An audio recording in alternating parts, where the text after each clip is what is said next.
Well, hello there. Welcome back to the channel. My name is James, and here at 20th and 21st Movies, we are about all things cinema. Well, I'm excited today to share with you, take a few minutes to share with you my thoughts on a title that has recently come out from the Criterion Collection. This title was released on Tuesday, April the 19th, and it is a film from 1956 from director Frank Tashlin, starring Tom Ewell, Jayne Mansfield, and Edmond O'Brien, and it is The Girl Can't Help It. This is a 1956 film directed by Frank Tashlin, and it comes in as spy number 1120 in the Criterion Collection. Now, this was released by Criterion this past week as of the time I'm recording this video. This past week on Tuesday, April the 19th. Now, that date is notable because April the 19th of this year would have been Jayne Mansfield's 89th birthday. So for those of you who may not know or may know, Jayne Mansfield died tragically in an automobile accident in 1967, 11 years after this film came out. She died in an automobile accident along with two others at the very young age of 34 years old. So she died young. She was around 23 when she did this film, The Girl Can't Help It, back in 1956. But 11 years later, she would unfortunately tragically pass away in that automobile accident. So Criterion released this title on what would have been her 89th birthday. And this film, The Girl Can't Help It, is a very interesting, fascinating film. It's a time capsule of a film that showcases Jayne Mansfield. She was around 23. So it showcased her early in her career, actually her very first film role. And it also showcased at this time and introduced these rock and roll stars. So you have Little Richard and his band, Fats Domino, Julie London, Gene Vincent and his Blue Caps, The Platters and Eddie Cochran and more. And just check out this cover. This cover is what really sold me on this release from Criterion. And on the back, of course, you see the description and the special features, which are many and they are very, very good. But I'll get to that in a second.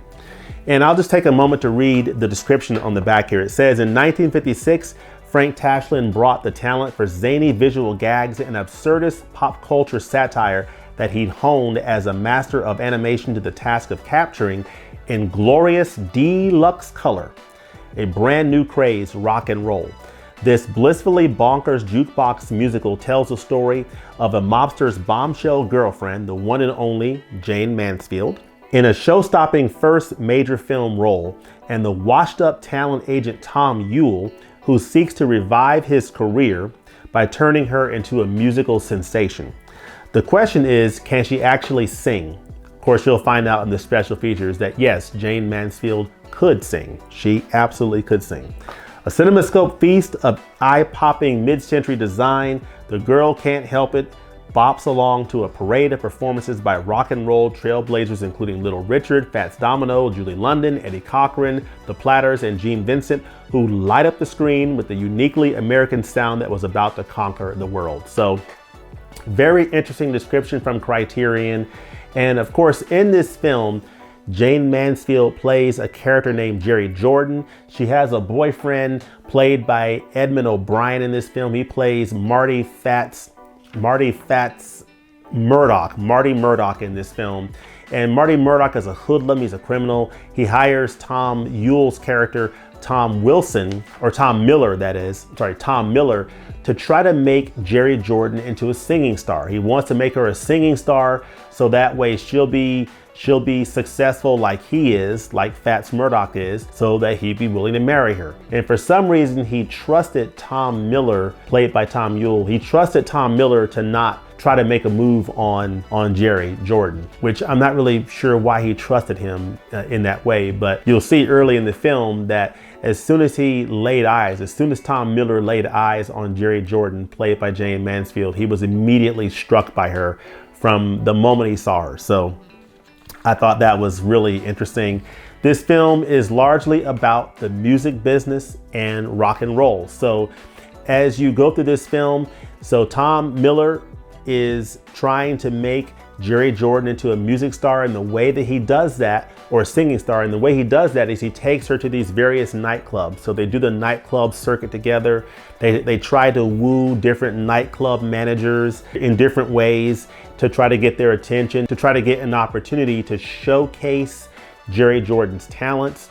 And in that process, as they go through the different nightclubs, you also see these different performances from these rock and roll stars. So you'll see Little Richard performing, you'll see Fats Domino performing, you'll see these different musical acts early in the days of rock and roll doing their performances at these nightclubs. So the Platters, Gene Vincent, Eddie Cochran, you see these different acts doing their thing in these nightclubs as Jerry Jordan and her agent Tom Miller go through these different nightclubs. So this film is very much all about the music of the show business, the music business. It's sort of a parody of the music business, and it's also a showcase of rock and roll. So it showcases Jayne Mansfield, showcases these musical acts, and that's really what this film is all about. The Girl Can't Help It is not by any stretch of the imagination a great film.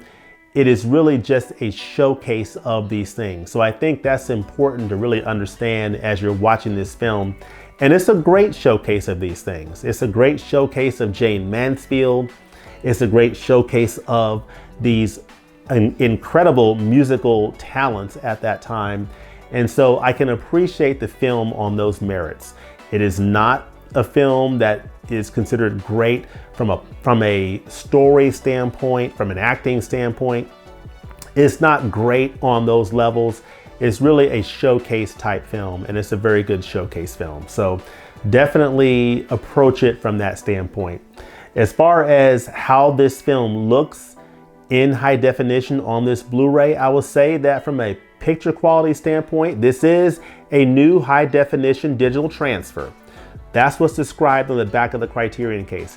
High definition digital transfer. It's not a 4K digital restoration, not a 2K restoration.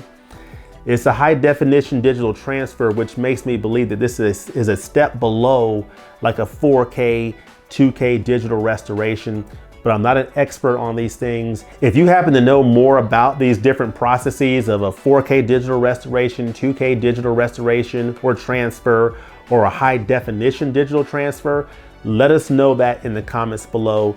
But this is a high definition digital transfer, and overall this is a nice looking high definition image. The image is very clean. I think they did a nice job cleaning up this image. I didn't see any signs of dirt or specks in the image at all. It's a very clean image. It's a very stable image. There's good definition and detail in the image. There's good clarity in the image and just pretty good depth all the way around. So while I do think that this is overall a strong high definition picture in The Girl Can't Help It, the darker scenes are a little bit weaker. You don't get as much depth and definition and detail in those scenes. Those are where I think the picture quality takes a step down a little bit from the scenes where you get a little bit more light. But overall, I think the picture quality is very strong on this Blu-ray. I think where you're gonna get some controversy in terms of the picture quality of The Girl Can't Help It is the color timing and color temperature of this film. And that's gonna come from people who might have seen this picture before in other formats or in earlier editions, and they're now coming to this Criterion edition. And this film may have a look that's different than what they have seen in earlier editions of this film from a color standpoint. So it's gonna come down to, does this film look the way it should in your eyes based upon your memories of what this film looked like before? I don't have that frame of reference. This was my first time seeing this film.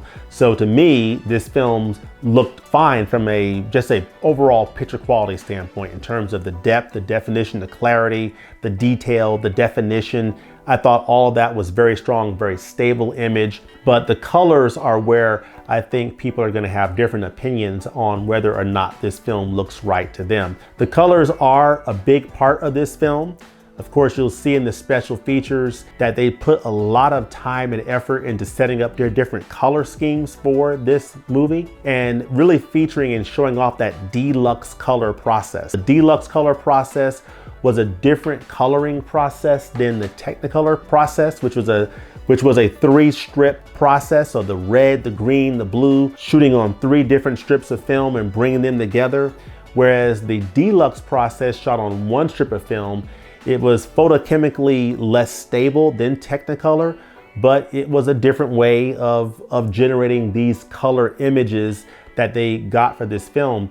But I will say that the colors are very gaudy and garish in this film. And I think that's intentional by the director and by the colorist and by the cinematographer and by the costume designer. That was just part of the intentional look of this film. So definitely know that going into this film, that this film is very striking in terms of its color scheme. But overall, presentation I thought was very strong on this Blu-ray from Criterion. In terms of the special features, I think that's where this film this edition from Criterion absolutely shines.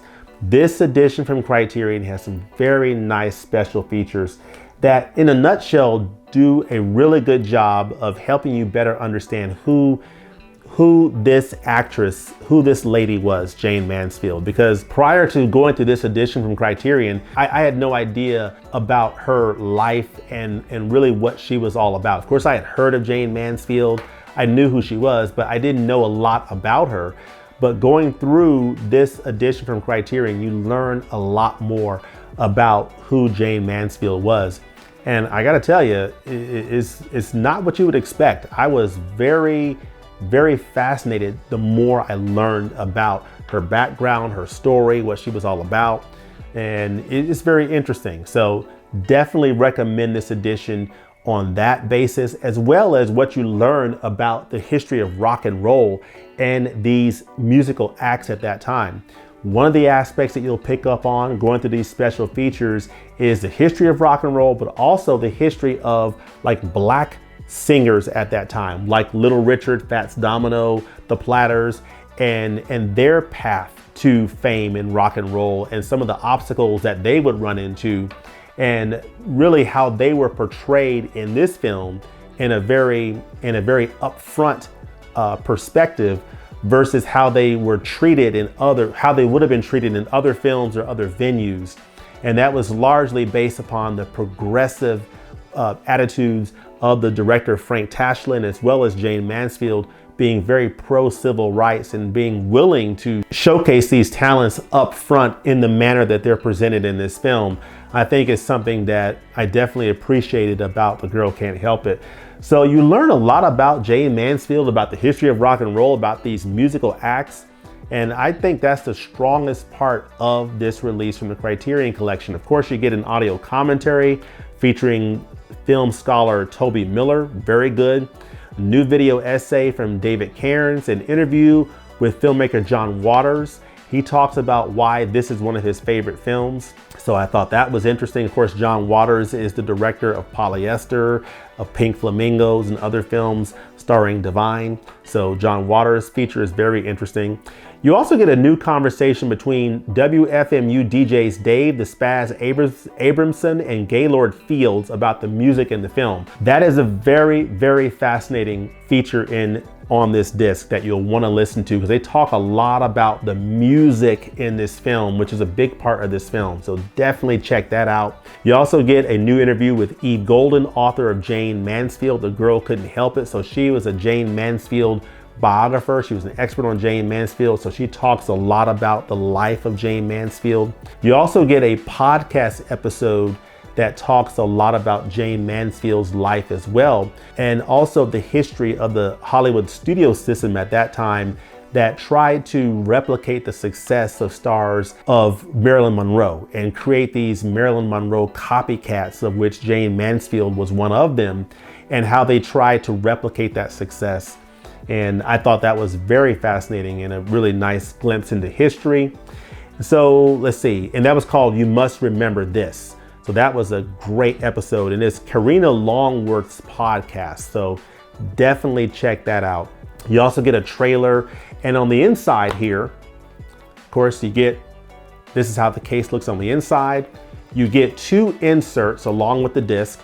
And I have to give Amazon a thumbs up here. When I got this edition, of course, a day late on Wednesday, it came without this second insert. It did not have this second insert. So it had this insert, which is an insert that is excellent. It is How to Cartoons by Frank Tashlin. So it gives Frank Tashlin's perspective or technique to cartooning. He really demystifies the process of creating cartoons. And I think that this is really, really fascinating. He really simplifies and presents a simplified way of creating cartoons and shapes, and that I thought was really interesting. So I had this in my original copy that I got on Wednesday, but I did not have this insert that includes the essay, the very excellent essay that's included in this edition from Rachel Syme called The Fame Game. So she included an excellent essay in this edition, but my copy originally did not have it. But I just went on the Amazon app, just put in for an immediate replacement, and got my replacement ordered, and I got my replacement on Friday. So 2 days later, I got my replacement in, was able to return the original one that I got to the UPS store with a return code that they scan, so no problem. So got to give Amazon props for a very quick and easy return process. So thumbs up Amazon on that. But the inside of this insert is really nice because you have that essay. You also have some very nice pictures in here as well that are very nice. And of course, the standard information about the cast, the restoration, everything. So overall, the special features of this edition from Criterion are very strong, and I highly, highly recommend it. So overall, this is a very strong package from the Criterion Collection, especially those supplements do a really nice job of sharing with you the history of Jayne Mansfield, the history of early rock and roll, and giving you perspective on, an aspect of the civil rights atmosphere at that time that these rock and roll stars were doing their thing back in the 1950s and 1960s. So you get some perspective on that and some history that I think is really interesting. And the film itself is a great showcase of Jayne Mansfield and these early rock and roll stars. So I definitely recommend it in that regard. The video presentation is strong and I think very good. Different people will have their opinions on the color timing of this particular release. And the audio is also very strong. I probably didn't mention that a few minutes ago, but the audio is very strong. You hear the dialogue really well, and the musical performances come across really, really nice. So overall, this is an edition that I can definitely recommend. Now, I have an affiliate link in the description of this video. If you click on that link and you purchase this title through that link, it helps the channel. So just wanted to let you know about that. But this is a title I would definitely recommend for an upcoming Barnes & Noble sale, upcoming Amazon sale in July. If history holds form, this title should be 50% off during that time period. So that would be a great time to pick up The Girl Can't Help It, and it comes highly recommended. But let me know in the comments below what you think about this film. Let me know what you think about Frank Tashlin and any other films that he's done. Let me know what you think about Jayne Mansfield and any other films that she's appeared in, and what you think about these rock and roll stars and rock and roll during that period of time. Let me know that in the comments below. As always, thanks for watching, and we'll look forward to seeing you next time at the movies. Peace.